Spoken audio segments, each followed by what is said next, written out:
Tingnan nyo to. Diba? Nakita niya yung puno na yan. Wala na mga dahon ni isa. Nagtataka ako kung paano nangyari yun. Samantalang na nakaraan ay good pa naman to. Iniisip ko bakit.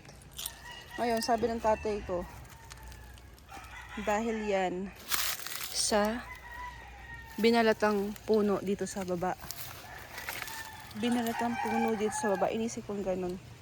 So, paano nangyari yung binalatan? Samantalang yung mangga, di ba? Tinataga natin ganun tapos nagbubunga. Pero ito, tinaga rin naman dito. Pero, ano nangyari? Namatay. Namatay itong puno. Tinry ko yung diligan nung nakaraan. Kaya wala nangyari. Yun pala. Ganito ang dahilan yan. Kapag pala, di ba ito?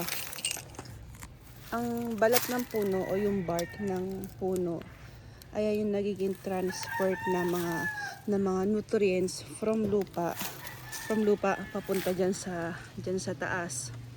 At dahil binalatan niya itong baba na to, kaya pala sa baba sila nagbalat ng ganyan. Tingnan niyo Kaya pala sa baba sila nagbalat ng ganyan. Para binalatan nila yung bark, sinira nila yung transport ng nutrients para yung the rest ng taas maging dedo na, wala na. So, madali na nilang matitibag itong puno na to. Diba? So, yun pala yung dahilan nun. Kaya, ilang araw na lang malamang mawawala na itong puno na to. Sayang. Santol to eh.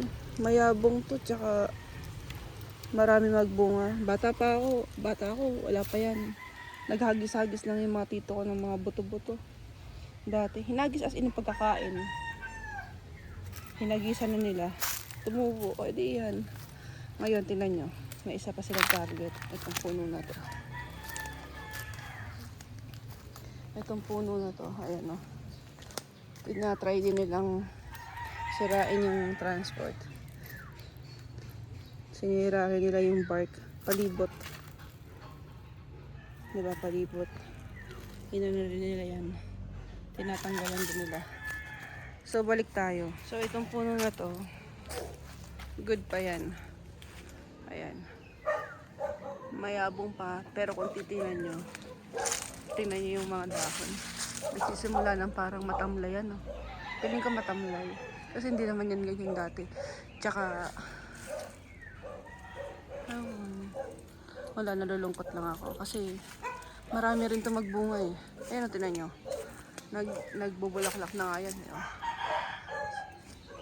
Nagbubulaklak na yan. So, malapit na yan. Bunga-bunga. I'm so excited. Oh, bakit kailangan tanggalin? So, mabalik tayo. Ang puno ng mangga, di ba? Puno ng mangga, tinitibag rin naman nila yon, pero hindi naman natin intention na pumatay ng mangga. Ang gusto lang natin, mamunga. Kaya natin tinataga yung ano. So, bakit hindi namamatay?